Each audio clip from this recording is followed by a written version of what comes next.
Shalom Bapak Ibu, selamat pagi, apa kabar? Hari ini kita akan bersama kembali merenungkan firman Tuhan. Tetapi sebelumnya mari kita berdoa. Tuhan Allah Bapa kami yang di surga, kami bersyukur dan berterima kasih untuk pagi hari ini kami boleh dibangunkan kembali dengan kesegaran tubuh yang dari Tuhan, dan kami akan merenungkan firman-Mu, kiranya Tuhan yang memimpin dan menolong kami. Terima kasih Bapa, di dalam nama Tuhan Yesus kami panjatkan doa ini. Amin. Bapak Ibu, pagi hari ini saya akan mengajak kita merenungkan firman Tuhan dari Lukas pasal 19 ayat 45 sampai 48. Demikian bunyinya. Di sini LAI memberikan judul Yesus menyucikan bait Allah.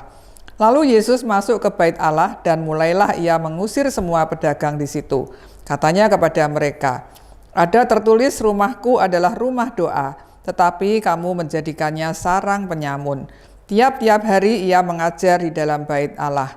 Imam-imam kepala dan ahli-ahli Taurat serta orang-orang terkemuka dari bangsa Israel berusaha untuk membinasakan dia. Tetapi mereka tidak tahu bagaimana harus melakukannya, sebab seluruh rakyat terpikat kepadanya dan ingin mendengarkan dia. Demikianlah firman Tuhan, dan pagi hari ini saya mengangkat satu tema, rumahku adalah rumah doa. Bapak Ibu saudara-saudari, Yerusalem adalah kota yang sangat penting bagi orang Israel, karena di Yerusalem terbangun atau ada bait Allah di situ, di mana orang-orang Israel beribadah. Nah, perjalanan menuju bait Allah itu tidak mudah, perjalanannya sangat panjang dan kadang-kala bisa ketemu perampok begitu ya, jadi sangat membahayakan. Menjelang hari raya Paskah, Tuhan Yesus pergi ke Yerusalem. Ia pergi ke bait Allah untuk bersekutu dengan Allah Bapa surga di sana. Tetapi ketika sampai di bait Allah, apa yang Tuhan Yesus jumpai? Di situ seperti pasar suasananya, banyak sekali para pedagang. Nah, mereka ada di bait Allah, para pedagang ini bukan untuk berdoa, tetapi justru untuk memakai kesempatan mencari keuntungan dari orang-orang yang datang ke bait Allah. Nah, ini yang membuat Tuhan Yesus marah dan mengusir para pedagang yang ada di situ. Karena bait Allah disalahgunakan, yaitu menjadi sarang penyamun atau tempat pencuri.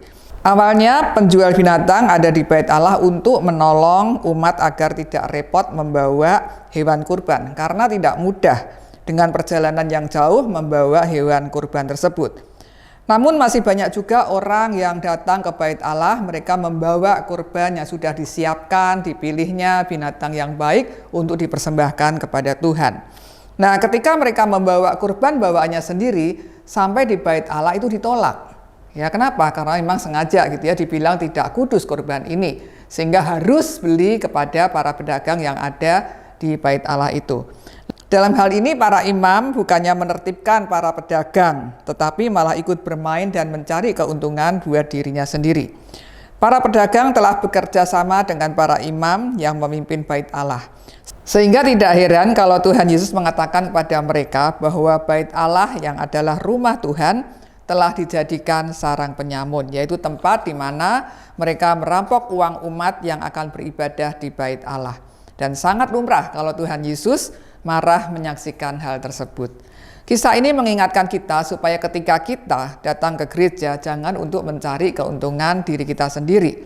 Ketemu banyak orang, yaitu supaya bisa menawarkan barang dagangan, gitu ya, ketemu teman-teman, ketemu jemaat yang lain, lalu dimanfaatkan untuk berjualan. Atau pergi ke gereja karena kangen toge goreng, kangen siomay, kangen bakso, apalagi sudah 2 tahun ya masa pandemi tidak bisa ibadah onsite, nggak ketemu lagi dengan siomay, toge goreng dan lain-lain. Nah saudara, kalau tujuan kita ke gereja hanya untuk kangen makan siomay atau toge goreng, ini adalah hal yang salah besar. Yang ada nanti ketika saudara beribadah, kalau makan siomay dulu pasti terlambat ya, bisa terlambat. Atau ketika beribadah di dalam gereja karena pikirannya memang tidak terfokus untuk beribadah, karena tujuannya tadi sudah salah ya, karena kangen mau makan siomay atau toge goreng. Nanti ketika ada hal-hal yang mungkin tidak berkenan di hatinya, tidak sesuai dengan apa yang diinginkan, bisa komplain. Nah Bapak Ibu, ketika kita ke gereja, seharusnya kita kangen bersekutu dengan Tuhan, ya, bukan kangen siomaynya. Kalau kangen siomay nanti pulang dari ibadah nggak dapat apa-apa, dapatnya cuma siomay. Tapi ketika kita tahu apa tujuan kita ke gereja, yaitu bersekutu dengan Tuhan dan teman-teman sepersekutuan, rindu bersama memuji Tuhan dan mendengarkan firman-Nya, maka kita akan pulang bisa membawa berkat yang dari Tuhan.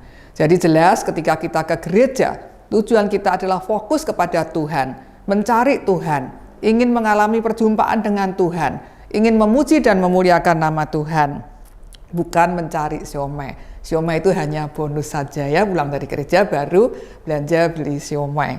Ingat apa yang dikatakan oleh Tuhan Yesus di dalam ayat yang kita baca tadi, rumahku adalah rumah doa.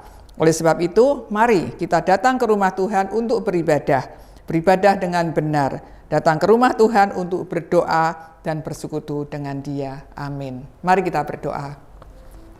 Tuhan Allah Bapa kami yang di surga, kami bersyukur dan berterima kasih untuk firman Tuhan yang boleh kami renungkan di pagi hari ini, mengingatkan kami, motivasi kami datang ke gereja yaitu untuk mencari Tuhan, untuk berjumpa dengan Tuhan, untuk bersekutu, mendengar firman, memuji dan memuliakan nama Tuhan. Terima kasih Tuhan, ampuni kami jikalau selama ini kami mempunyai motivasi yang tidak benar datang ke gereja, kiranya Tuhan yang mengampuni. Terima kasih Bapa, kami serahkan semuanya ini ke dalam tangan Tuhan saja. Di dalam nama Tuhan Yesus Kristus kami panjatkan doa ini.